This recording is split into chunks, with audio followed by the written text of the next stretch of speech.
Radio, la nueva expresión radial. Buenos días.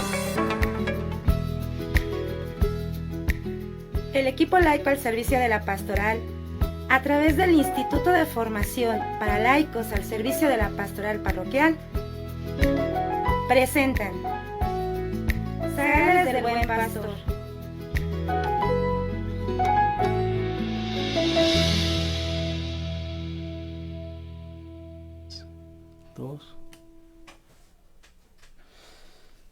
Muy buenos días, Toluca. Buenos días, hermanos y amigos que nos han seguido y escuchado a través de Red San José Radio en el 106.9 de FM, Zagales del Buen Pastor.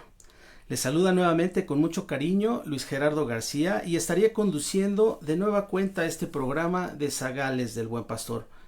Buenos días también a quienes nos siguen por www.encuentroconlaverdadradio.com. Y también saludo con mucho gusto a los que nos ven a través de Facebook en programa Zagales del Buen Pastor, Arquidiócesis de Toluca.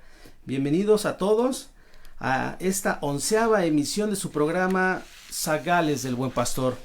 Antes de comenzar nuestra reflexión de hoy, oremos como siempre a nuestro Señor. En el nombre del Padre, y del Hijo, y del Espíritu Santo. Amén. Bendito y alabado seas, Señor Dios Todopoderoso. Te damos gracias porque eres bueno, por tu presencia en nuestras vidas, Señor. Acompáñanos, Señor, con tu Espíritu, para que seamos instrumentos de tu palabra esta mañana y siempre. Amén. Amén. Hermanos que nos ven y escuchan, déjenos saber sus comentarios y dudas. Todas aquellas dudas que tengan de los programas anteriores, las pasaremos al aire y responderemos en vivo. Escriban al WhatsApp número 722-319-2544. Bien, para este 11º programa de Zagales del Buen Pastor, reflexionaremos la lección número 11, el resto fiel y la nueva alianza. Y para ello tengo unas invitadas muy especiales que nos ayudarán en el desarrollo de esta lección.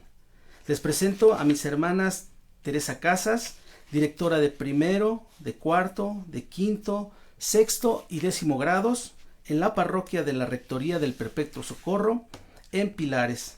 Buenos días, hermana Tere, bienvenida. Gracias, hermano Gerardo. Es un gusto estar contigo, con el auditorio, con mi hermana Vicky. Gracias. Buenos días. Buenos días. También saludo a mi hermana Virginia Romero, quien es alumna de 10º grado, también en la Rectoría del Perpetuo Socorro, y a quien tengo un gusto de conocer hace muchos años. Somos vecinos y también nos encontramos en algunas clases por ahí. Bienvenida, hermana Virginia. Es un gusto saludarte aquí en este programa, Gerardo, también a mi hermana Tere y a todo el auditorio que nos escuche y nos seguirá escuchando en posteriores transmisiones, porque yo creo que esta transmisión no solamente la van a poder escuchar hoy, sino cuantas veces le den clic. Es correcto, hay una repetición por ahí del día miércoles, ahorita damos ese aviso. Pues comencemos, hermanas, pongámonos en contexto, ¿verdad?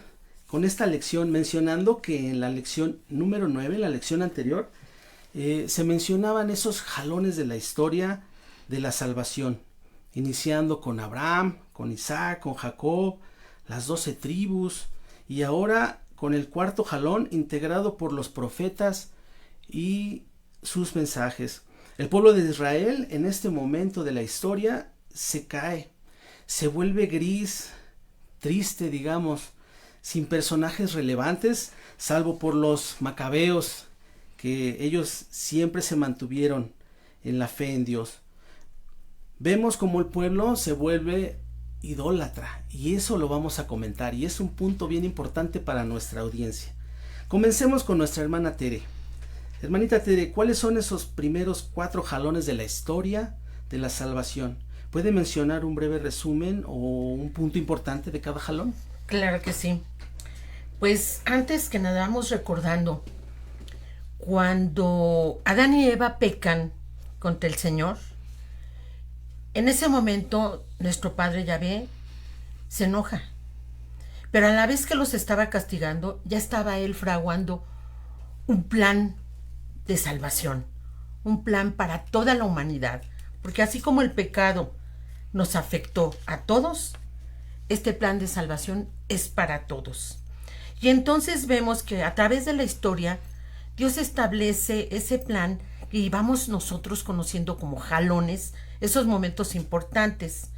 El primer jalón, vemos la alianza con el pueblo escogido a través de Abraham y con Moisés. Dios dijo, serán mi pueblo escogido, pueblo de sacerdotes y nación santa. Ese fue el primer jalón. El segundo jalón es la ratificación de la alianza, cuando el pueblo, por su parte, ratifica y dice, cumpliremos. En el tercer jalón aparece el rey David con la instauración del reino de Israel. Él unifica las 12 tribus que solamente se unían para la guerra. Para lo demás estaban separados.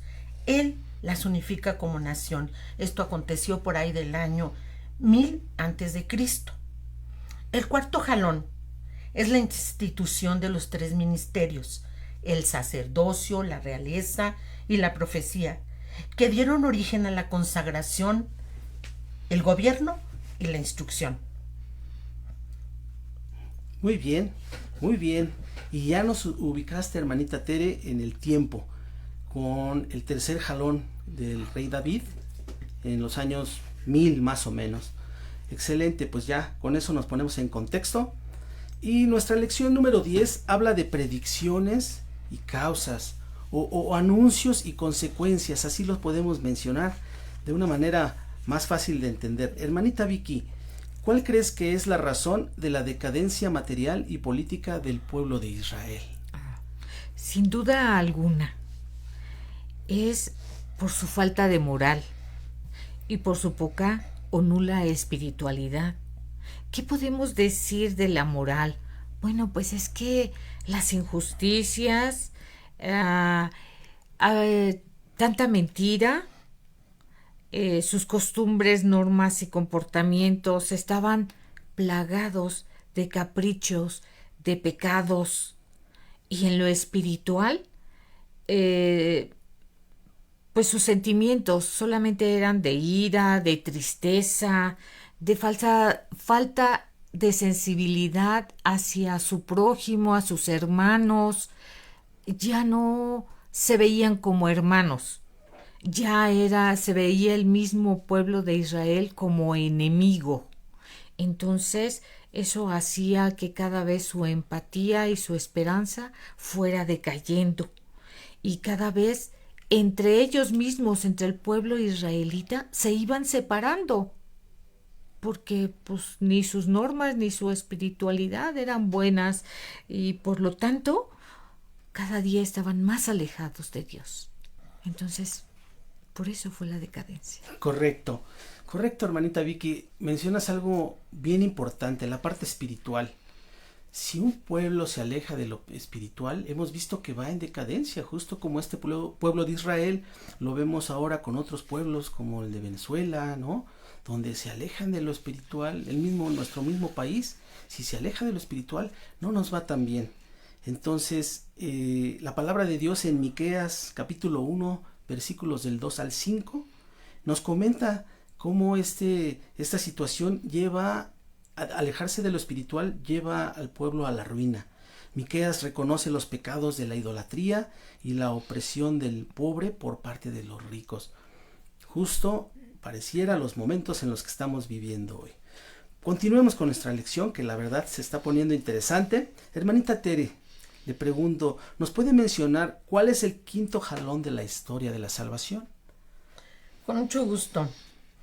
El quinto jalón tiene que ver con la purificación del pueblo judío a través de la deportación a Mesopotamia, quedando en Israel un resto fiel, un resto de aquellos que se escaparon de la deportación.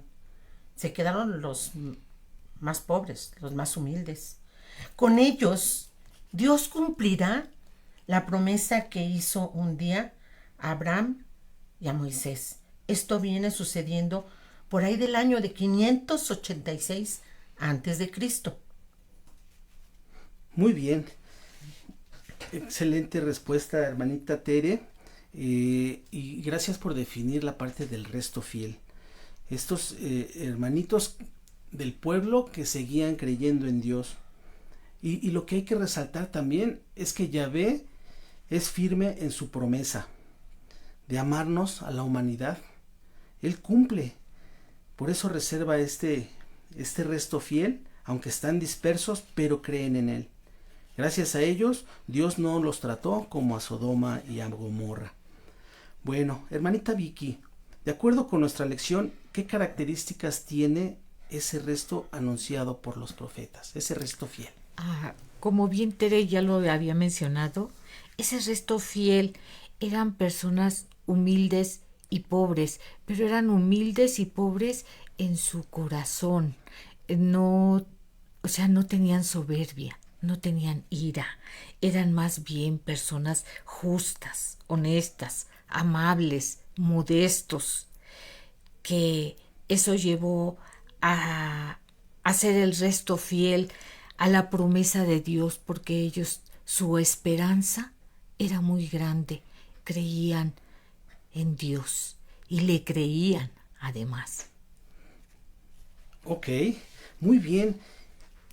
Y mencionas la palabra humildad. Esto me hace pensar a una cita bíblica de nuestro Señor Jesucristo, donde nos dice: sean mansos y humildes de corazón. Y fíjense, eso que comentas está por allá de los años 400, ¿no? Y esta cita bíblica de nuestro Señor Jesucristo, sean mansos, humildes de corazón, ya es en el Nuevo Testamento. O sea que no cambia. Y lo podemos citar hoy, 2000 años después, y no cambia. Tenemos que ser mansos y humildes de corazón. Muy bien. Hermanita Tere, coméntenos qué hizo Dios por ese resto fiel. Por amor y siempre por amor. Sí, Dios, con su inmenso amor que ama al hombre, y por este mismo amor, Dios ha determinado salvar al hombre. El pueblo judío pecaba, Dios perdonaba. El pueblo judío volvía a pecar de infiel y Dios lo volvía a perdonar. Pero eso se debía al inmenso amor que nuestro Dios nos tiene. Perdón. A pesar de la incomprensión del hombre, Dios lo provee de esos dones maravillosos que son la fe y la esperanza. La fe que se va a traducir en esperanza, que serán los cimientos de la fidelidad a Dios, de su confianza en la promesa. Por eso, Dios, al ver esa fe, esa confianza que de cualquier manera iba a seguir vigente, Dios nos da un Salvador. Muy bien. Sí, y vemos, mencionas algo bien importante, algo que conocemos como la pedagogía de Dios. Qué importante. El pueblo peca y Dios vuelve a perdonar.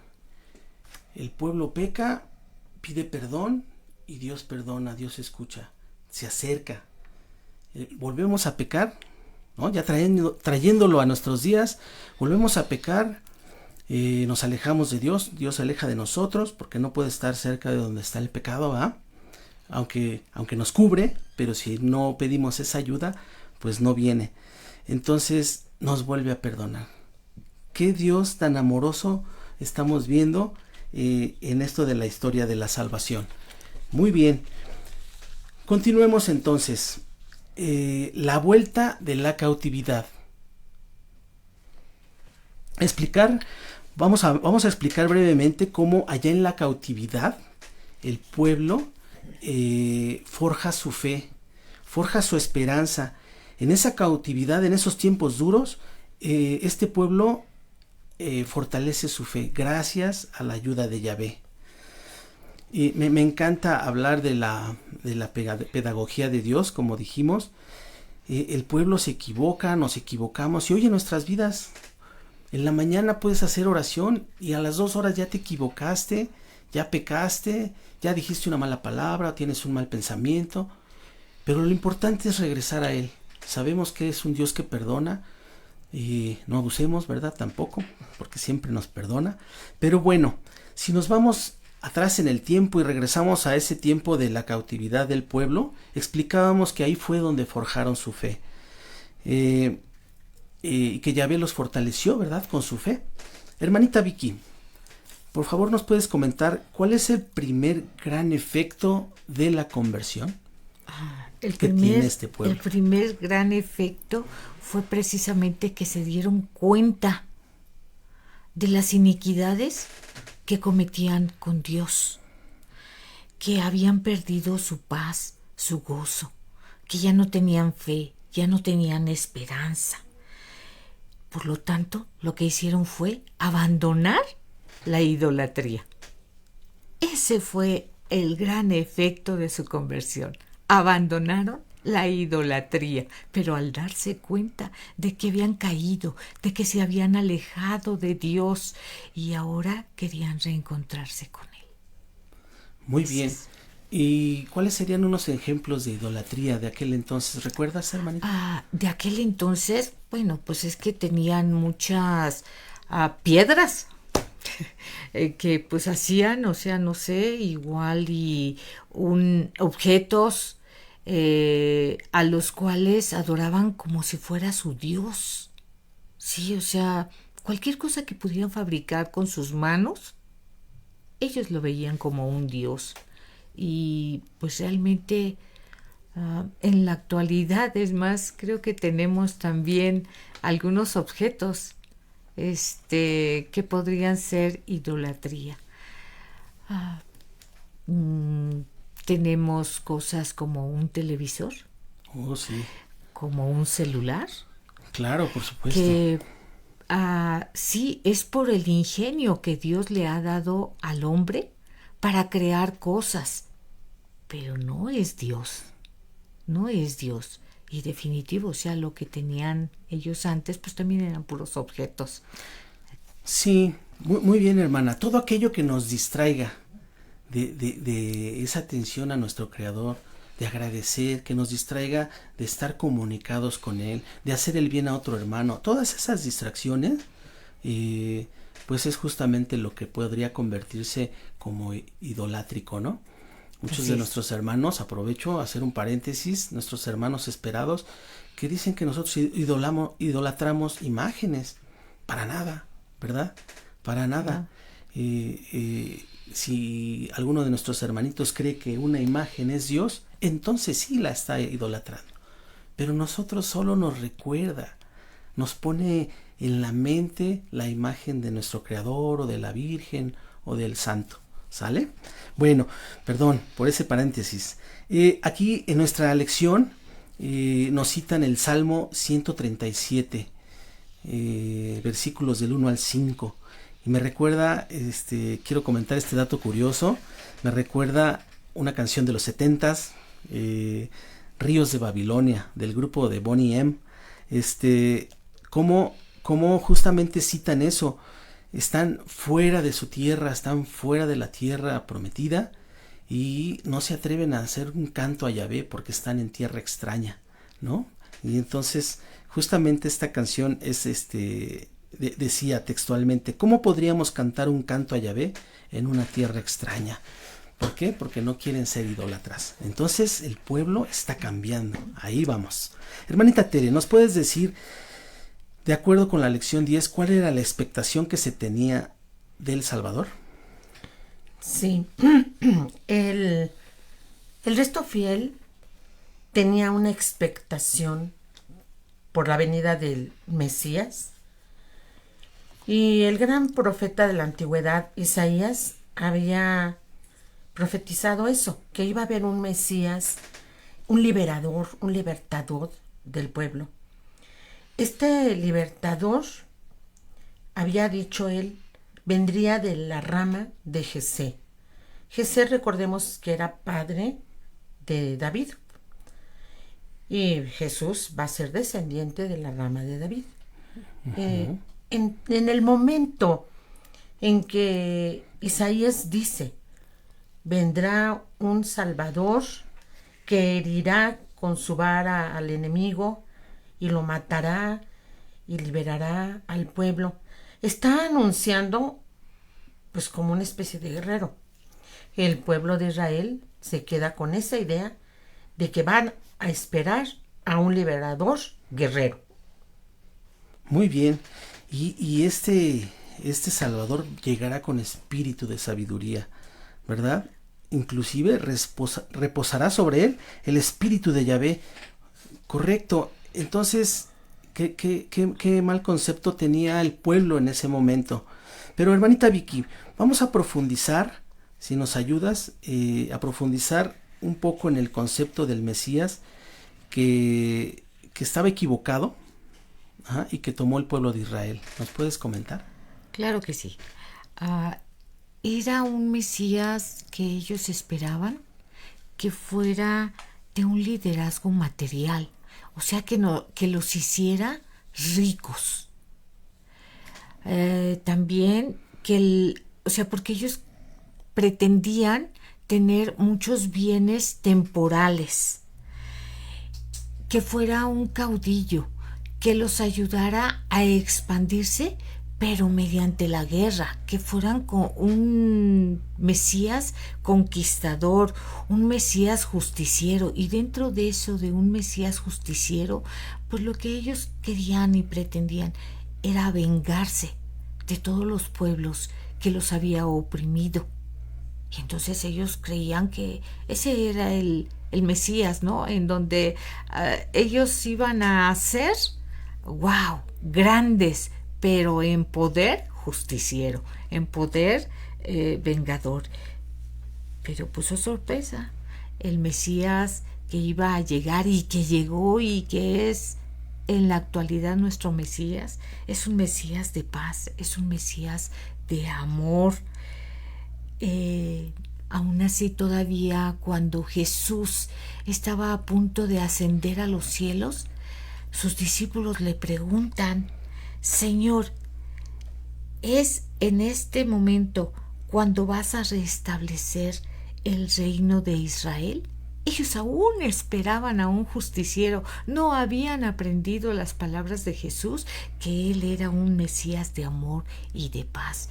Y creo que en la actualidad hay muchas personas que lo siguen esperando, a un justiciero para vengarse.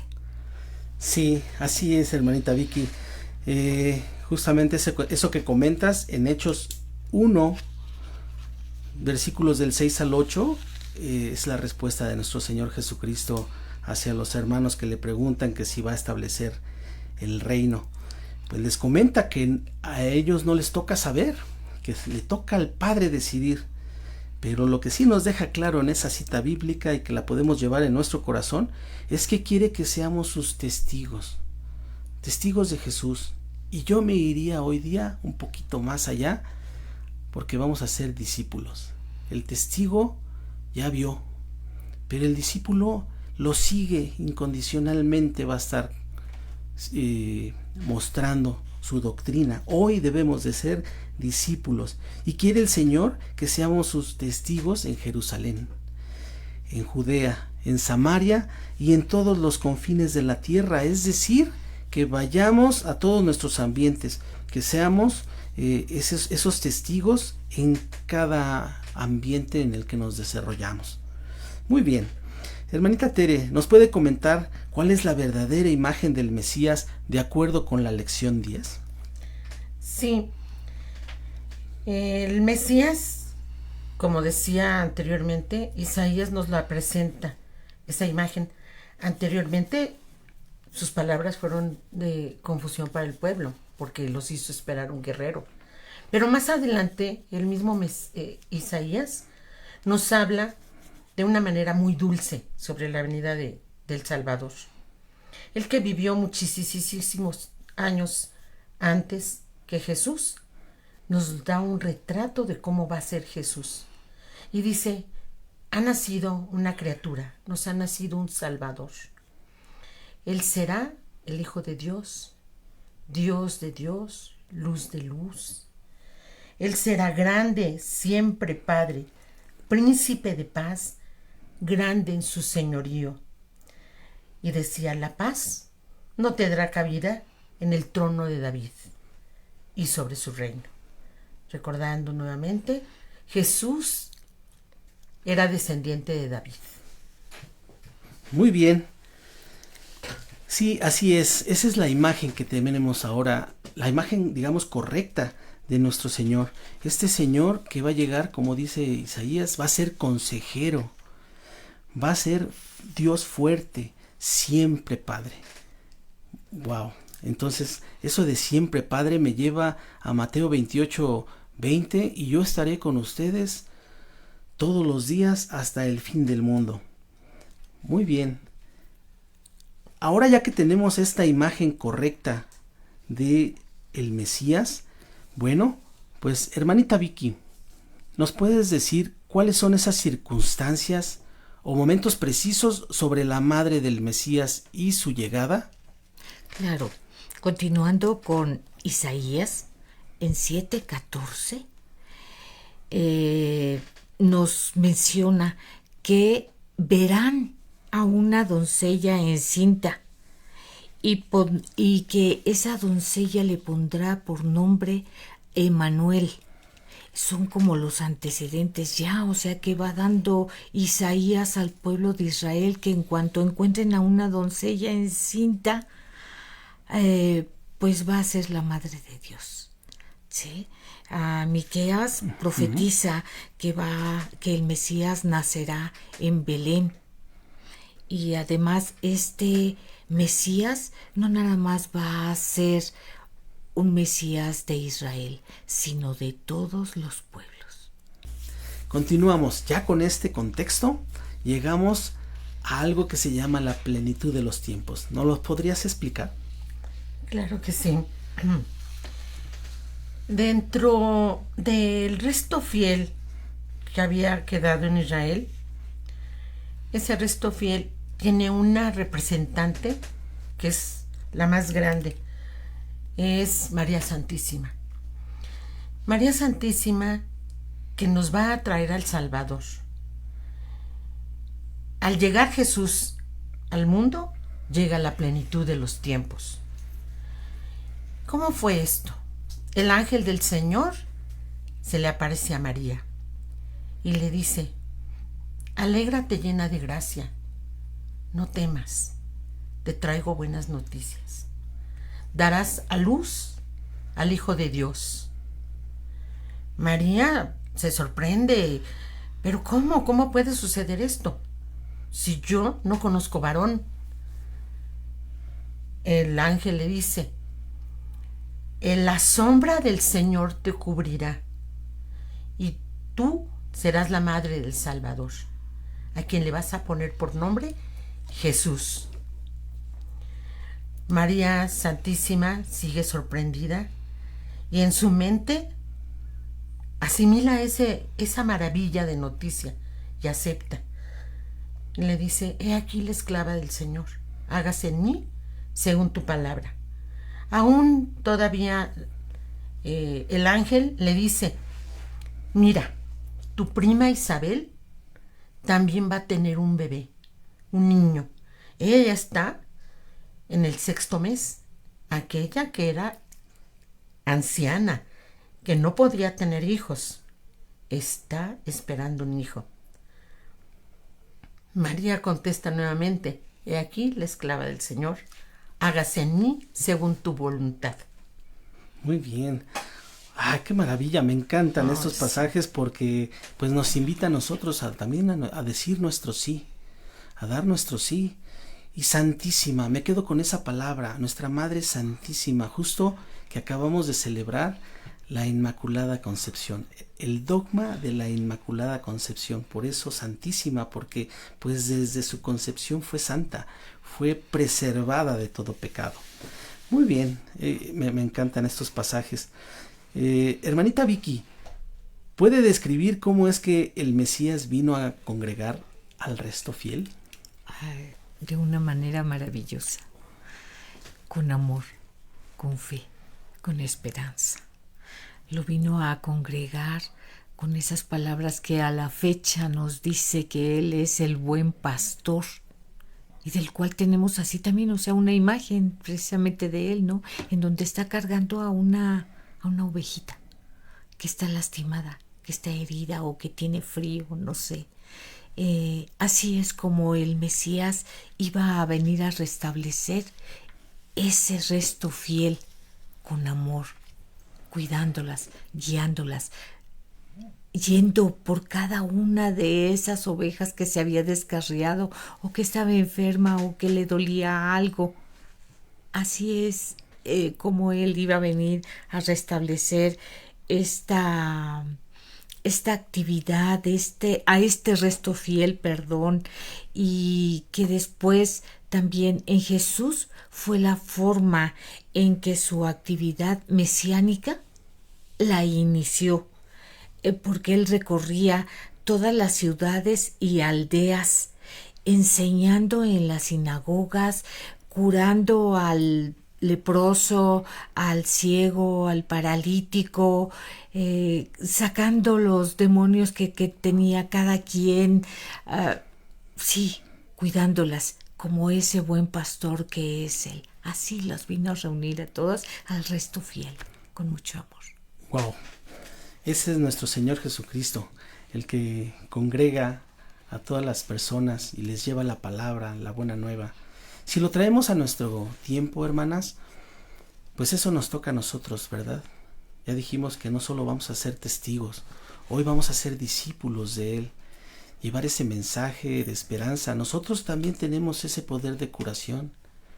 Nosotros podemos llevarle la buena nueva a un hermano desvalido, a un hermano menospreciado, a un hermano que no se siente querido, a un hermano que está decepcionado, triste, abatido. A esos, si le llevamos la buena nueva, nosotros lo podemos ayudar a levantar, ciertamente en nombre de nuestro Señor Jesucristo, ¿verdad? Sin Él no somos nada. Él es la vid y nosotros los sarmientos. Entonces, así es como congregó al resto fiel. También hoy está disperso ese resto fiel. Hoy encontramos católicos hasta en Asia, en China, en Japón, donde desafortunadamente son mucho más criticados que nosotros. Hermanita Tere, ¿a qué se refiere hoy día el resto fiel? ¿Quiénes son? ¿Quiénes somos? ¿Quiénes somos los que creemos? Bueno, con el nacimiento del niño Jesús se viene a dar cumplimiento a la promesa que que nuestro padre Yahvé le hizo a Abraham, y que le dijo: en tu nombre serán bendecidas todas las naciones. De tu descendencia nacerá el Salvador. Ahora en día, todos los católicos del mundo, aunque estemos dispersos, como acabas de mencionar, estamos unidos en un mismo espíritu. Todos los católicos bautizados y que pertenecemos a la Iglesia Católica somos ese resto fiel. Tú, Vicky, yo, todos los que estamos bautizados, estamos unidos y somos el resto fiel. Muy bien. Y también nuestro Señor Jesucristo no vino solo por los que estamos bautizados, ¿verdad? Creo que ahí es la gran tarea.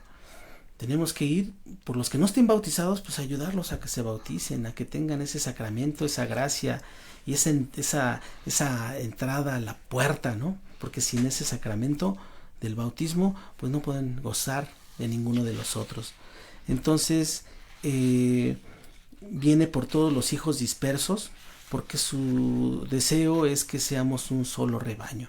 Como nos lo dice en Juan 11, del 51 al 52, hasta que seamos un solo rebaño, hasta que sean un solo rebaño. Muy bien, pues hasta aquí llega nuestra lección. Hasta aquí llega lo que hemos platicado, lo que nos decía la lección El resto fiel y la nueva alianza, y cómo podemos hacer perfecta nuestra relación en Jesucristo. Vamos a resumir, hermanas. Les pido por favor si pueden hacer un comentario final y un consejo a la audiencia. ¿Vale? Empezamos con hermanita Vicky. Claro que sí. Bueno, como tú bien decías, no nada más Jesús vino a ser el Mesías de Israel, sino de todos los pueblos, de todas las naciones. Y ahorita nosotros somos ese resto fiel, esos discípulos, aunque nos dé miedo, como es mi caso, a ser un discípulo, que creo a veces no ser tan buena para dar a conocer la palabra de Dios, para enseñar esa buena nueva, ese amor, pero es lo que tenemos que hacer. Es lo que tenemos que hacer, es ayudar a los demás y sentirnos agraciados por ser elegidos, por ser ese resto fiel. Hay tantas cosas tan maravillosas que podemos hacer cuando le creemos a Dios, cuando pensamos en Él, porque Él segurísimo está pensando mucho antes en nosotros. Y así como una canción que tenemos que dice que yo soy un niño que no sabe hablar, pues creo que Dios nos da la fuerza para poder hablar como Él quiera y en el momento en que Él quiera, como Él lo decida, porque realmente yo creo que mis palabras no son mis palabras, son las palabras de Él. Es lo que Dios, Jesús, quiere decirles a toda la audiencia. No tengan miedo, yo siempre voy a estar con ustedes, sean de la nación que sean. Muy bien, hermanita Vicky. Y déjame decirte y refutarte un poquito, que a lo mejor no lo has hecho bien, pero ya estás en 10º. Yo te podría decir que uno de tus talentos es la perseverancia, ¿no? Ya estás en 10º grado, ¿no? Y yo he visto que das mucho ejemplo con lo que luego haces. Entonces, mis felicitaciones, y por el mensaje que acabas de decir, pues es la invitación a nuestros hermanos, ¿no? A que conozcan la palabra, que se dejen guiar por Jesús. Muy bien. Hermanita Tere, lo mismo, adelante. Pues estoy muy agradecida de haber estado en este programa, conviviendo y compartiendo esa época o ese trayecto que representa el proyecto de Dios, que es el de la salvación de la humanidad. Hay mucho que decir sobre este tema y es poco el tiempo, pero agradezco muchísimo. Y al auditorio lo único que les quiero yo recomendar es no pierdan la fe y la esperanza. Eso nos va a llevar a Dios, nos va a llevar unidos.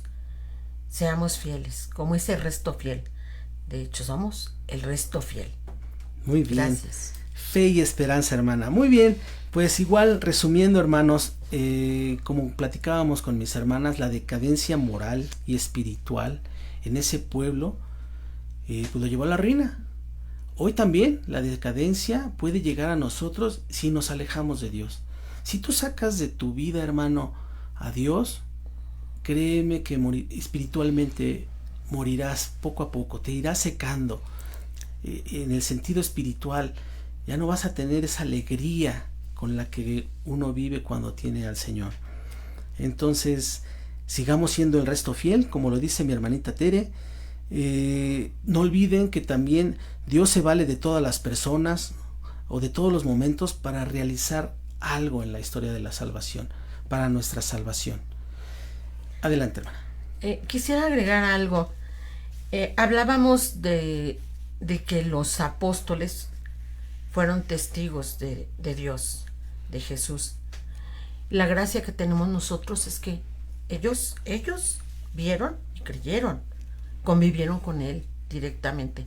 Nosotros no convivimos con Jesús y aún así creemos y somos sus testigos. Muy bien, qué buen mensaje. Gracias. Dios ama a la humanidad. No olvidemos eso, hermanos. Dios nos ama, nos puede rescatar de cualquier situación.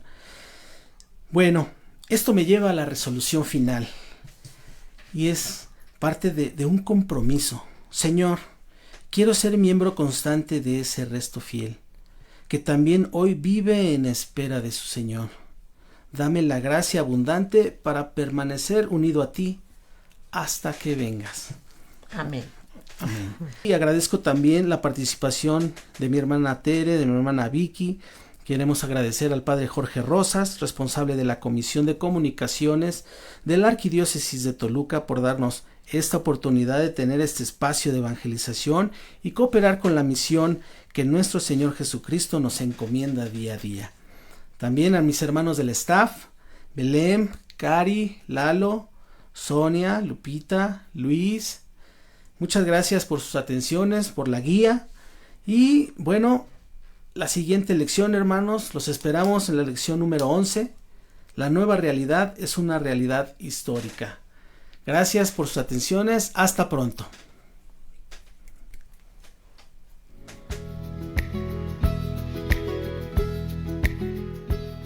La Escuela Pastoral es una institución de enseñanza que se dedica a impartir instrucción religiosa católica para obtener una formación integral de auténticos cristianos. Sagales del Buen Pastor.